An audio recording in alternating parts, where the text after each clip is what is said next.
How's it going, guys? Welcome back to a Skyrim discussion video. This is gonna be something like absolutely different than any video I've ever made. I'm not actually talking about any specific thing in Skyrim. Usually when I make a discussion video, I have like a thing in the game, a system, a spell, an item, an opinion, something that I want to discuss that's very specific within the game, you know, like a gameplay mechanic. But this video, I just want to talk about why Skyrim is such a fucking great game and why, honestly, without a doubt, it's one of my favorites in my out of all the games I've played in my life. I don't even know where to start. Like, I think, okay, well, let's start with where I started. In about 2014 or so, I don't know when it was. Must have been about 2014. I saw my dad playing, or I saw my dad showing my little brother Caden Skyrim, and he was playing an Argonian, and he was just in Helgen Keep, and I was like, holy fuck, that is so badass. That he has like this lizard guy and he has like this axe and shit, and I was like, whoa. I've always kind of had a more leniency towards medieval games. I think like just gun games are good, are really good, but there's just something different about medieval combat, like sword, axe, shield, bow. It's just different. Can't quite explain why, but I started playing. I must have been 10 years old. I must have been 10 or 11. Or maybe even I was 9. It was around 2013, 2014, something around then. I was very young, and I played, and I think at the time as a kid, I had such a short attention span. I must have played for 20 minutes, and I was like, okay, I'm done. And then I kept playing over and over again, and as a kid, you know, growing up, my family wasn't extraordinarily rich, okay? So whenever we had a game, we played the fuck out of it. We had limited video games, and this was on the Xbox 360, but I just think something about Skyrim really appealed to my childish imagination and storytelling. Like, I didn't get, like, honestly, whenever it came to any video game, fuck the storyline. I was coming up with my own headcanon. I was playing my own story. I was role-playing my own thing. There wasn't, like, even, like, something like Skyrim, which does have a set story. I was like, nah, this story ain't real. My story's real. Let me tell my story, you know? And I think something about the freedom of a game like Skyrim, like, I think Bethesda purposefully intended that. It's like, you can be the Dragonborn, that's what you can be, that's what you can go do. But when I was a kid, I was like, nah, I'm not a Dragonborn, I'm just this badass orc, or I'm this badass Nord, or this badass dude who just goes around killing everything, you know? The freedom is just, it really put me on the path to creating my own stories, entertaining myself, because really that's what I loved doing, especially nowadays. Like, I think my whole life I've had a great ability to entertain myself and come up with my own ideas. So Skyrim was a great vessel for that. Like Minecraft, you know, Minecraft is also like one of the type of game where it's just like, tell your own story. You know, here's the resources to come up with your own story, and Skyrim was exactly like that. It gave me an amazing combat system, amazing depth.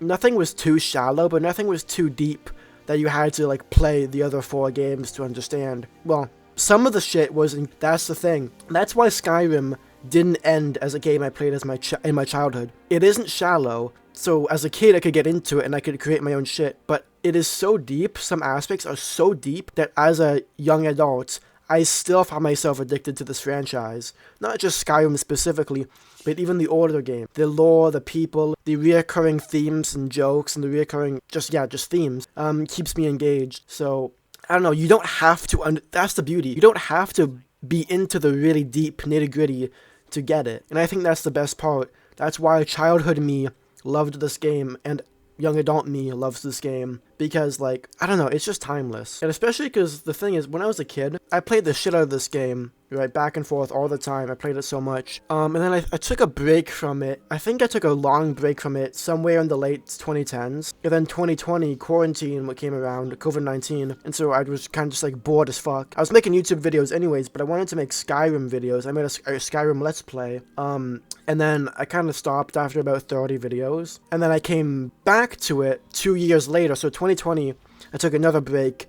And around 2021 or 2022, I came back to it, and I really played the game. I really played it. And that was the beginning of this channel, the Okapu channel. I did a Let's Play that was 1 hour every video.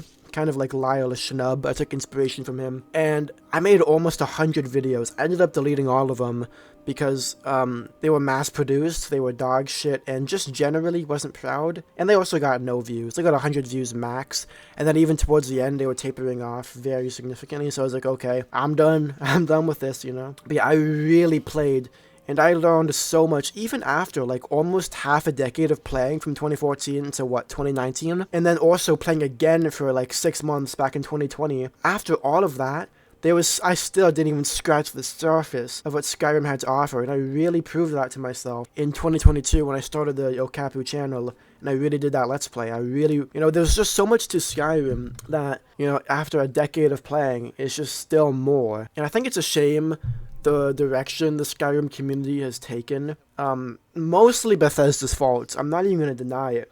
If Bethesda had just produced a game, like, Skyrim is a game that's came out dozens of times over dozens of platforms. Or not dozens, but like probably a dozen platforms. And a dozen times each. It's like, you can only play it so many times. Like, you know, there is an insane depth to it. You can play it many, many, many, many, many times over many years. But there is a limit, you know? And I think the Skyrim community has kind of realized, like, we've all kind of, like, had enough, pretty much. The community is slowly declining. The only real traction the community has is with modding. And, oh, I have opinions. I have opinions with the modding community. But yeah, the modding community and the challenge video community is the only two that are really thriving. And that just really goes back to my point before. Skyrim is a vessel for your creativity, right? Even a decade later, people are still making videos like, can you beat Skyrim doing this? Can you beat Skyrim, you know, with this restriction, with this restriction? You know, can you beat Skyrim with these, you know, if cheese wheels spawn 10 times a second, you know? It's really a vessel for your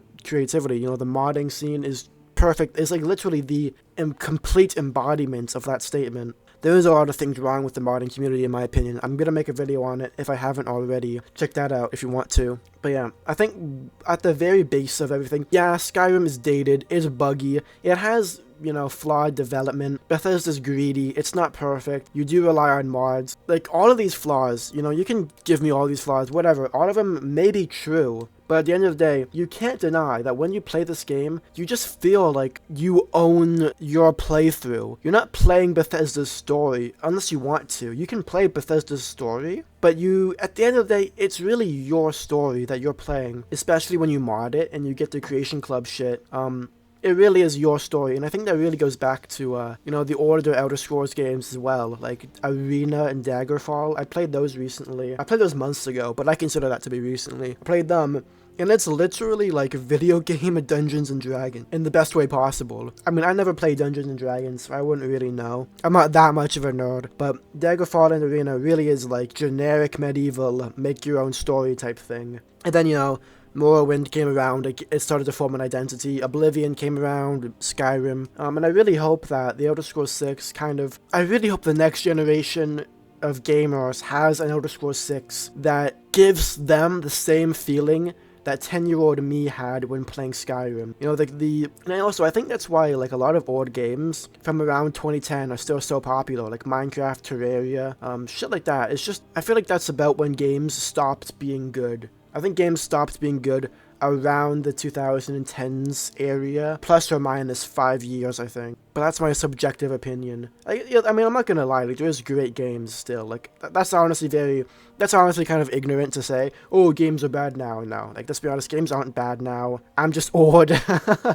I'm old. It doesn't give me that same feeling. The only way I can get that feeling is by playing the games that did give me that feeling as a kid, and just playing them over and over again until they stop, and eventually I'm just a faded, old, grey, old man. I'm 19, you know? That's old. 19, phew, put me in the retirement home, goddamn. Anyways, yeah, this is kind of getting a bit ranty and rambly, so I'm gonna call it good for here. Thank you guys so much for watching. If you liked the video, you can leave a like. If you disliked the video, you can leave a dislike. Let me know what you think in the comments, and stay awesome, and I'll see you all next time.